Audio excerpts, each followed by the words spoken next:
The winter of 1944 was the coldest the prisoners could remember.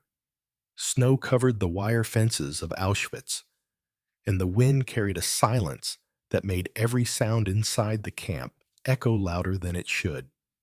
On the morning of February 18th, the guards performed roll call. They shouted numbers, one by one, as the prisoners stood in rows. When they came to the number of a small boy from Poland, they stopped. The number was written on the list. The boy's place was marked, but he was gone. The guards searched the barracks. They dragged prisoners from their bunks, turned over straw mattresses, and beat anyone who spoke too slowly. But they found nothing. All that remained was a small silver locket lying in the snow outside the wooden barrack door. Inside the locket was a tiny picture of the Virgin Mary. His name was Jakob. He was only 12 years old. He had arrived at Auschwitz the year before, carried from a transport train that had left Krakow. His parents had not survived the selection at the gate. Eyewitnesses remembered only that he was thin, quiet, and always held the locket in his hand. At night, other children in the barracks said he whispered to it as if it could hear him. Prisoner 34972, a man named Marek Sliwinski, later wrote in his hidden diary, "The boy with the locket would not sleep without it. He pressed it to his lips before every morning roll call. When the guards cursed us, he whispered a name I could not hear. His eyes had no fear. They had something else. I do not know what." Jakob's first strange act came in January. He was ordered to work in the snow, carrying heavy stones. When a guard raised his whip, Jakob did not move. He only held the locket to his chest and closed his eyes. The whip never struck him. The guard froze, blinked as if dazed, and walked away without a word. Dozens of prisoners saw this, but none spoke of it. In Auschwitz, silence was safer than truth. The official German logbook records February 18th as a disciplinary incident. The entry reads, "Prisoner, male child, Polish Jew, missing from roll call, believed to have escaped during night hours, investigation required." But in another notebook, one hidden under floorboards and found after the war, a prisoner named Hannah Fiedler wrote, "The boy vanished like smoke. His bed was empty. We heard nothing. Only in the morning we found his locket lying on the snow. But the strange thing is this. When the guard picked it up, he dropped it as if it burned him. By afternoon, whispers ran through the barracks. Some said Jakob had slipped through a broken section of wire. Others claimed they had seen him walking calmly past the guard towers, unseen by the men inside. A few said the Virgin Mary herself had carried him out. For the prisoners, starved of hope, the story became a lifeline. If a boy could leave Auschwitz, then maybe freedom was not impossible. But the guards saw it differently. They called in search dogs. They ransacked the barracks again, and when they failed, they punished 10 prisoners at random. 2 weeks later, Jakob returned. He was dragged back through the main gate by SS men. His face was bruised, his feet bleeding, but he was alive. Witnesses said he held the locket still, though his hands were bound. He was placed in solitary confinement. Guards laughed that a child could believe he had beaten Auschwitz. But one guard wrote something else. In a confiscation log dated March 3, 1944, the entry for prisoner Jakob listed: one torn shirt, one pair of wooden shoes, and one silver locket with image of Virgin Mary. The item was marked for destruction. Yet the next day, Jakob was seen again in the camp yard, and the locket was hanging from his neck. The prisoners began to watch him closely. At night, he whispered in Polish prayers. Sometimes he spoke to the locket as though it answered back. Some claimed they heard another voice in reply, soft and faint, like a mother speaking through walls. One woman, prisoner 55341, later testified after the war. He told me, "Do not fear, she opens doors." When I asked what he meant, he only touched the locket and smiled. The guards could not explain how he had carried it out of solitary. Some thought another prisoner had smuggled it back. Others thought the guards themselves were cursed when they tried to take it. What all agreed on was this: the boy would try again. On July 8, 1944, the camp logbook recorded another entry. Prisoner Jakob escaped again.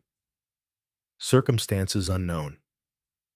Object connected to prisoner still missing. This time, there was no locket left behind in the snow. The prisoners believed it had gone with him. The guards believed something far worse, and for the second time, the boy with the Virgin Mary locket was gone. The second escape was harder to explain than the first. Jakob had vanished again in July 1944. The guards searched the wire, the river, and the fields for days. They beat prisoners for answers, but no one could give them one. His name remained on the roll call list, but his body was gone. For the Germans, it was an insult. For the prisoners, it was a sign. 2 weeks later, Jakob was seen in the nearby village of Pszczyna. A farmer named Janek Matusiak gave testimony after the war. He came to my barn in the night. He was thin like a ghost, but his eyes were alive. Around his neck, the locket still hung. He asked for bread. He said only this: "She opened the gate." Janek and his wife hid the boy under the hay. When they asked who she was, Jakob held the locket and whispered, "The lady."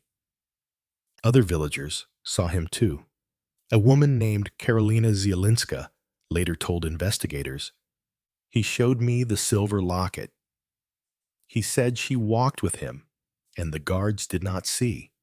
He spoke as if it was simple truth. When he prayed, I felt a light in the room, though no candle was burning." 3 separate diaries from the village repeat the same phrase. The boy said she walked with him. Word spread quickly. A child who escaped Auschwitz not once but twice was living among them. To shelter him was to invite death, but to hand him over felt like betrayal. The villagers argued in whispers.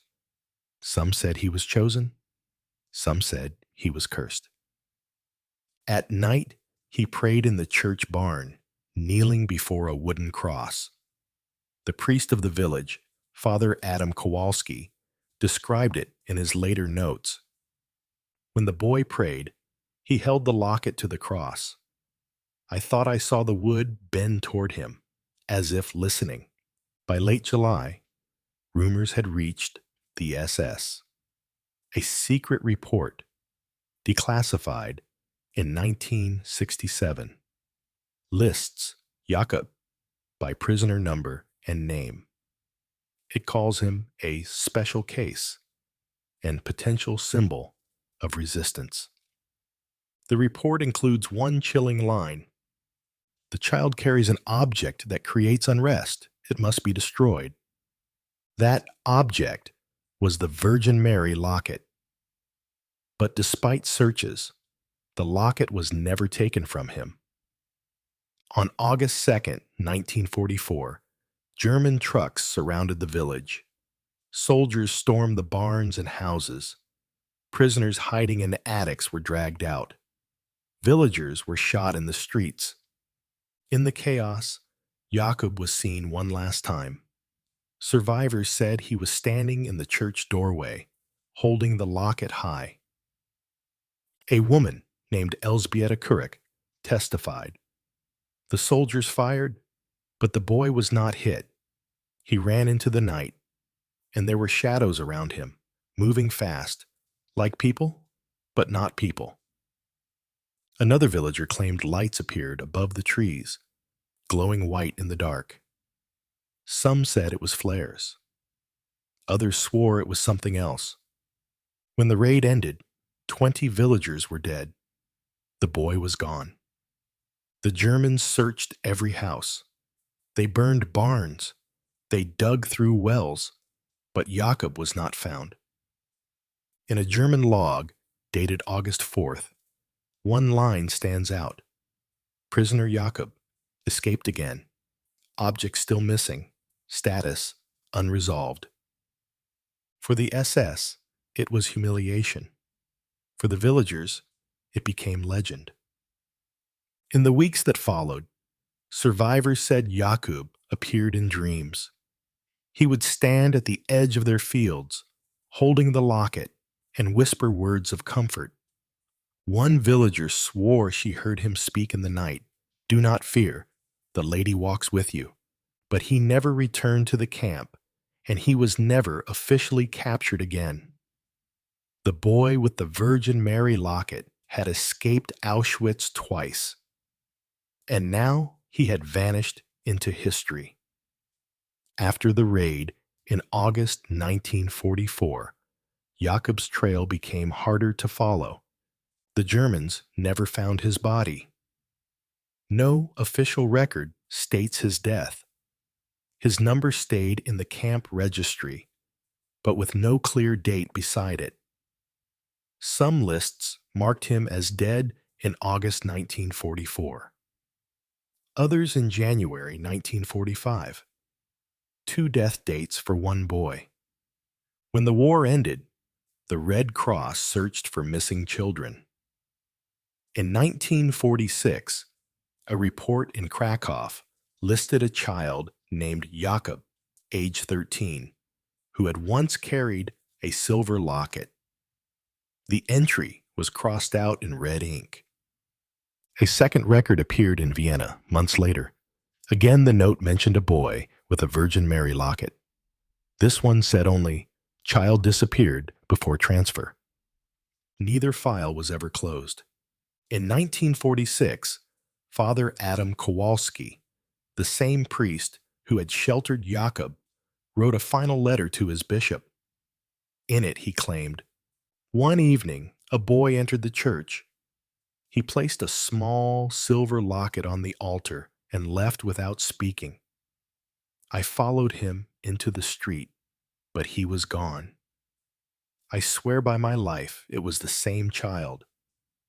The locket was warm, though no hands had touched it for hours." The locket later vanished from church records.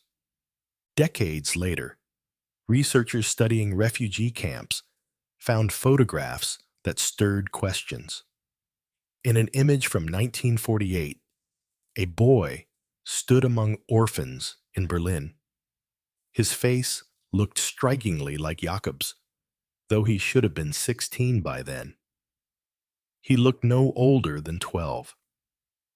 Another picture, taken in 1951 at a camp in France, showed a boy with the same features, thin, watchful, and clutching what might have been a chain around his neck.